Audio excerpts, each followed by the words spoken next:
कार्तिक स्वामींनी त्रिपुरासुराचा वध केलेला आहे।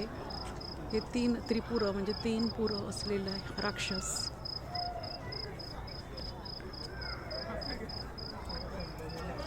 एक ताम्र, चांदी आणि सुवर्ण असे 3 पुरम असलेला हा राक्षस आहे। इकडून आता चांदी आणि ताम्र दिसत आहे। एक कार्तिक स्वामी, स्कंद महाराज,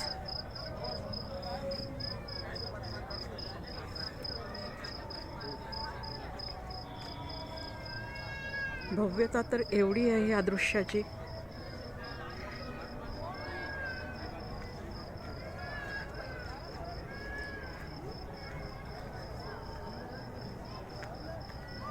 हे आता इकडे सुवर्णपुरम इथे क्लिअर दिसतं। त्रिपुरासूर आहे।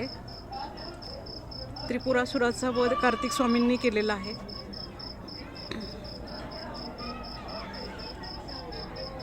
शेजारी गणपती बाप्पा, इतकं सुंदर दृश्य, भव्य दिव्य।